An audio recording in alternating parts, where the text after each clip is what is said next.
Okay, today we are solving hydrostatic forces on curved surfaces. So the problem is the 6-meter radius cylindrical gauge shown in the figure is 10-meter long into the paper. If theta is 60 degrees, determine the following. The first question is the vertical component of the hydrostatic force. The second is the horizontal component of the hydrostatic force. And the third question is the location of from point O of the vertical component of the hydrostatic force. So the radius is equals to 6 meters and the theta is 60 degrees. So you are asked force horizontal and force vertical. So the first question is force vertical. Uh, but I think I will solve first the horizontal component of the hydrostatic force. So this force horizontal. So the first horizontal, if you are dealing with curved surfaces, you should project the curved surface into a plane surface perpendicular to the force horizontal. So basically, the height of this, say h, is just equals to the height of this, which is, say h, is equals to 6 sine of 60. So h is equals to 3 square root of 3 meters. So that's the height of the plane surface projected so that we can solve for the force horizontal. So the force horizontal is just equals to gamma h bar a. Gamma h bar a. So the gamma is water, 9.81, times the h bar is just the half of the height from the water surface. So this is 3 square root of 3 over 2 times the area is 3 square root of 3 times the width of 10 meter into the paper. So basically extending towards you or me. Okay, so this is 10. So you have the hydrostatic force horizontal 1324.35 kilonewtons. So the answer is letter A. Okay. So the first vertical is just gamma times the volume. So the volume here is the volume on the top of the curved surface. So basically this volume here. But how can you solve the volume? So first we need to solve the area of this sector minus area of the triangle. We should solve for the areas, no? And then multiply by the width 10, so we have the volume. Okay, basically this sector is, let's just say, volume of liquid is equal to volume of the sector plus, I know, no. Um, volume of the triangle plus volume of the rectangle minus volume of the sector. Okay, so what I'm talking about, this is the volume of the triangle, and then the rectangle is here. So this, okay, that rectangle minus the sector, which is this. And then you are only left with the volume of the liquid. Okay, so we are going to write it here. So the volume of the triangle, volume triangle is just, this is 3 square root of 3. So we need the base. So the base is 6 cos 60. So you can say this is also 3 meters because the radius is equal to 6. So this is also 3. Okay, the volume of the triangle is equal to 1/2. The base is 3 times height is 3 square root of 3.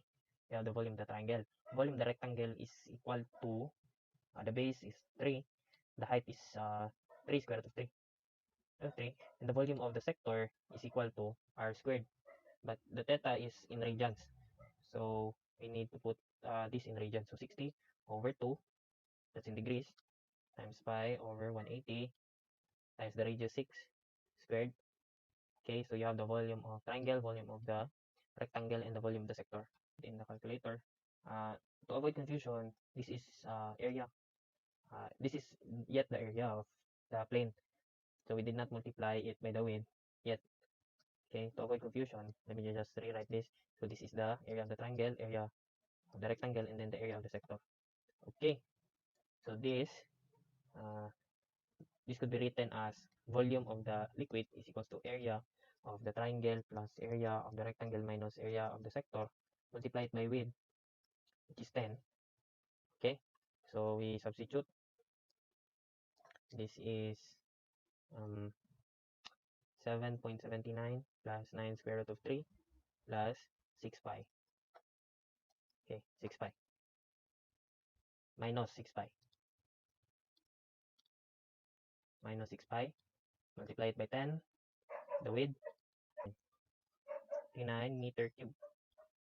Okay, so you have the volume now, so you can solve for the force vertical. So the force vertical is just equal to 9.81 times 45.29. So the first vertical is equal for 4.29 kilonewtons.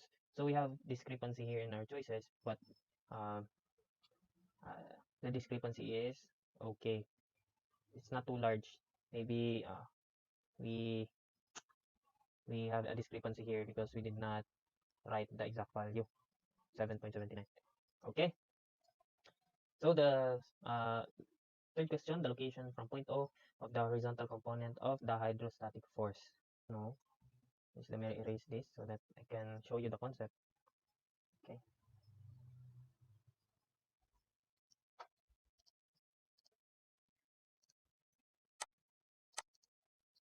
So if you have the force vertical, and then you have the force horizontal, let me change the color. It's not visible. The force resultant is here. There. Force horizontal. Force resultant. Just rewrite force horizontal. Then this is the force vertical. So the force horizontal, if you have a curved surface, it is always directional. It has the line of action going to point O. So the question just basically says that what is this distance? The horizontal distance of the force vertical to our point O. This is the theoretical contact point. You need to find the angle of the resultant force. So you have force vertical, force horizontal, and you can solve the angle here. Let's say this is phi. Let me just rewrite. Say this is angle phi.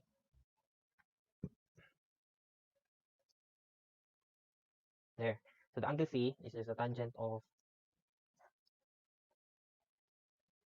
phi is just arctangent of force vertical over force horizontal. So phi is equals to 0.56 degrees. Okay. So if you have the angle phi, you have this as your radius, and then you have the x distance. Let's say this is x bar. This is also x bar here, the distance of force vertical to the point O, or the center of the circle. So this is you have hypotenuse and adjacent. So you have x bar is equals to cosine. No. Wait. This is 6 cosine of 18.56.